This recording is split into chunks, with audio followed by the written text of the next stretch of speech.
My name is Lenny Reese. It's Sunday, September 21st, 2008, and we're at the Ina Levine Jewish Community Campus as part of the Jewish in Arizona Memories and More project.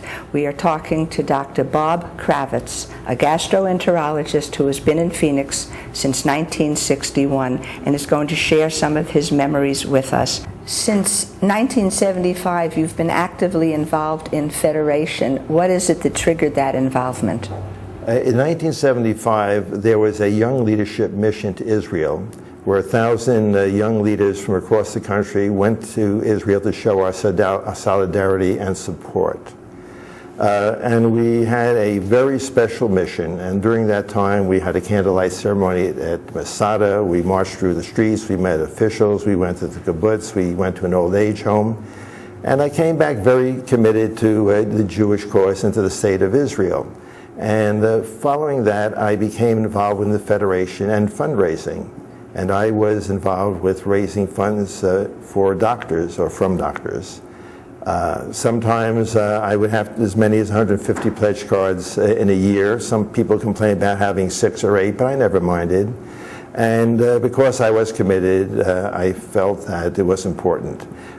Also, at one time in 1978, we couldn't get a chairman to be head of the campaign, and we had a campaign, we had many associate chairmen, including Irv Schumann, Madeline Cohn, Earl Katz, and I guess Mill Corwin and several others. It was sort of a composite group, but that worked out very well.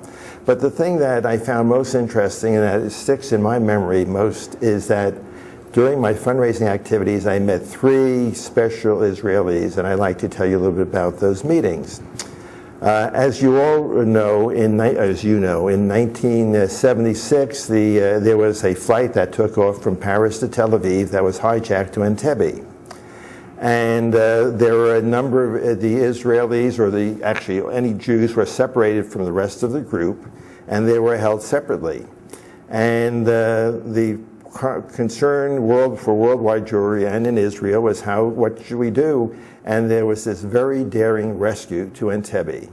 And one of the doctors who was on that mission, because the Israelis knew that there might be casualties, they actually set up 2 complete mobile operating rooms to take with them. And one of the young surgeons who was there came here to some of the parlor meetings to raise funds, and I met him. And it was very inspirational, and I think the most interesting part is that this took place on July 4th, 1976, and of course our Independence Day was July 4th, 1776. So I was very delighted to meet him, and actually I have that page from the Jewish News here which tells us about,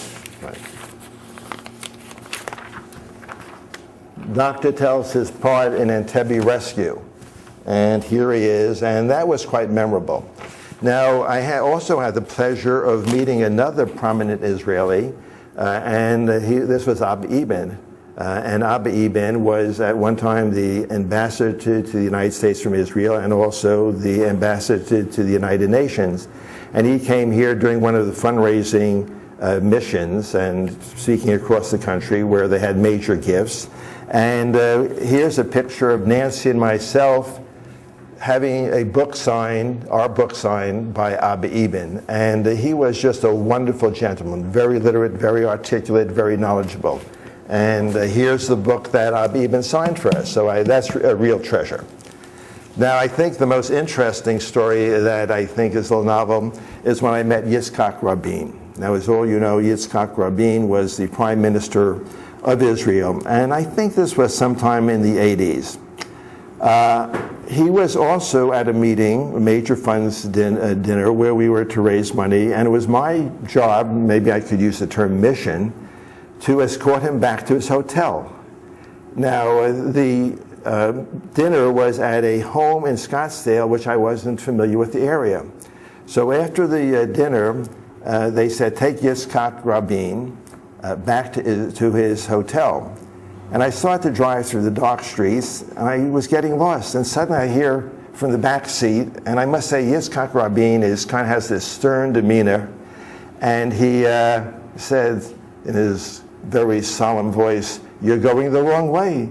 This is the way to the hotel." I said, "What are you telling me?" I said, "Look, I live here." He said, "I used to be a tank commander, and I could see these things in the dark." So with his aid, I got back to the hotel. And I thought that was really, I always remember that incident. It was really quite interesting. Very special. I know that you have been very involved in exploring your family roots, and you've been very instrumental in the community and inspiring others to do so. Tell us how that came to be.